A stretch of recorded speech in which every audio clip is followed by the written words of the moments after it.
And it goes to show how much audience that Disney has lost with its mismanagement of Pixar over the years. Nobody trusts Pixar anymore. Oh, they don't want to see originals because their originals are bad. That's part of the problem. They'll go see something like an Inside Out 2 because it's a known quantity. We talked about this before. And as long as they hit all the right notes and tell the audience, we know what you want, we know you love the first one, we're going to give you more of that same thing in the second one. Don't even question it. Go see it. They show up.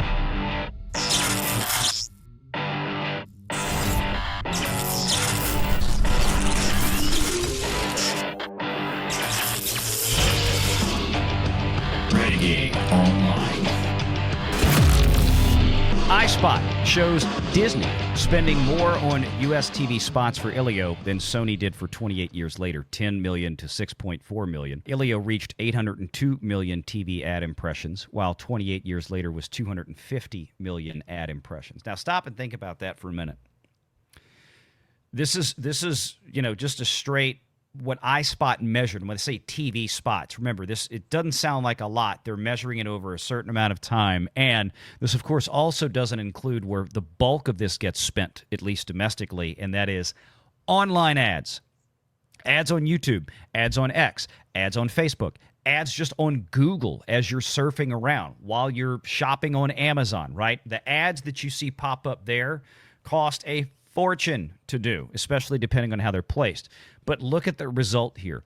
28 years later, which is a 117,000th zombie movie, basically at this point, or TV show, spent roughly a little more than half as much as Disney, got 1/4 of the impressions, and turned in 50% more box office in the opening weekend on a budget of maybe $40 to $50 million, if memory serves, compared to 300 on Elio.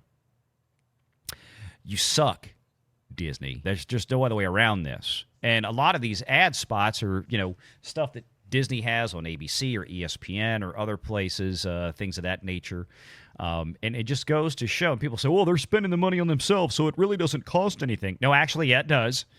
Because if you sell that 30-second ad spot to your own movie, that means you're losing the $500,000 or $1 million or $250,000 that you would have collected from an actual third party for that same spot. So yes, it does still have a definitive cost to advertise. And the same goes for Warner Brothers and everybody else, okay, just to be clear. But when you look at this, the best ticket sales are in the East Coast, I guess, the West Coast, South Central, which would theoretically be, I'm assuming, Texas, New Mexico, stuff like this, where you probably have a lot of Latino representation, and AMC Burbank, the theater right next to Disney. AMC Burbank was the highest grossing revenue with 97,000 through Saturday night. Diversity demos are 48% Caucasian, 25% Latino Hispanic, 12% Black, 10% Asian American. Men over 25 at 49% remain and the biggest audience. That is weird. It's so weird. Yeah. It is so bizarre. But basically it means that kids aren't going. Yeah. That's what it seems like to me. We can't deny, says DeAlessandro, that Disney Pixar's Elio at 21 million is the lowest opening for a Pixar movie, in third, lower than the first Pixar feature, 1995's Toy Story at 29 million, which, as I stated in the video yesterday, is something like 75 million now. Yeah, it makes me angry for him to not. I mean, it really does, because it assumes that the audience is completely stupid, that we don't know that Toy Story was a phenomenal success, and that taking out inflation, is the only way to make us. And by the way, Toy Story, I don't know if you know this, Valiant. You and I will talk about movies that have like a 2X, a 3X, and we get really excited if it can do a 3X. Mm-hmm. Toy Story had a 7X. So think about that. Right. Elio's going to be lucky to get a 3X. And that's with it starting at 20 million. I think it's going to be lucky to see a 2.5 at this point. I think it might finish up around 50 if it's really, really lucky. Something has to change. This, of course, also lower than Elemental's 29.6 million. And again, showing you how bad that was.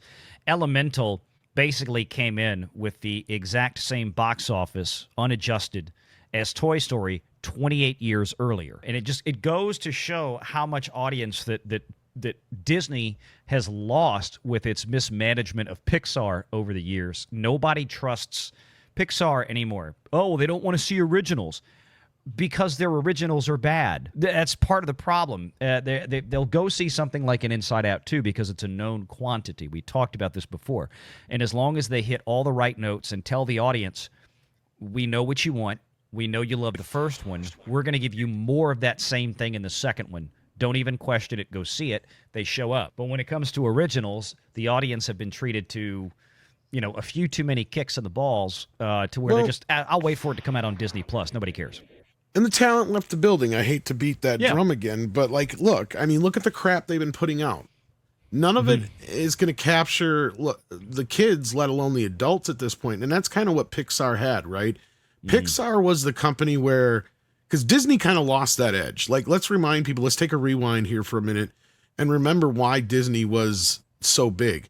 Little Mermaid, Aladdin, and Beauty and the Beast were the Renaissance. Why? Because adults went to see those movies along with the kids, right? That was the big deal. It was you can go see one of these movies, and this is the whole point of what Disney tried to make with the first place with Snow White and the other ones, was that I can make adults get just as invested in these movies and characters as kids can. Watch. And they had that again, and then you had it again in spades with Lasseter. But now here they are just throwing crap at the fan again, and we're just recycling. Please, somebody tell me the last character that really penetrated the culture since Stitch. I can't think of one. No. And the rest of them are not Pixar. They're either Pixar or they're DreamWorks characters, right? That's it. That's all they have. I'll say Frozen. That was about it. Yeah, that is the closest thing, right? And that was almost like a. But Frozen's not Pixar. Frozen is Disney animation. Right. No, but that's Lilo my point. Stitch, Lilo and Stitch wasn't Pixar. That was Disney animation. Yeah. No. But Disney itself has been a pale. It's not anywhere close to what it used to be, right? No. We've known that for a long time, and Lilo and Stitch was one of the last times up until Frozen where you're right. I can remember Disney being important because Pixar was fine until they lost Lasseter, right? They were knocking it out the park, right? You had to look for a bomb. It wasn't until Good Dinosaur was the first real hiccup that Pixar had. You look at what was the last movie that John Lasseter was fully involved in? Coco. Look at everything after that. Splatterooski. Yeah, it went to crap, and it went to crap quickly. And it's not just Lasseter. My point is that we don't have a creative generation coming in, right? The generation that came in and Me Too'd Lasseter out the building, they're under the impression that they were right this whole time. It's no, you dumbasses. This is why Lasseter told you your shit sucked. Pardon my French, but it did. Okay, because guess what? The crap you're putting out sucks. None of this stuff makes me want to go see it, let alone any kid that I could think of or know, right? My kid was turned off by a lot of this stuff. He loved the Pixar stuff, but he could care less about Disney outside of Lilo and Stitch, right? That was the only thing that he cared about growing up. That was a Disney animated thing. Oh, Wreck-It Ralph. But that's the problem. Is Wreck-It Ralph almost feels like a Pixar movie. Make sure you're subscribed to Valiant Renegade and join us every Sunday at 6 p.m. Eastern for the live show.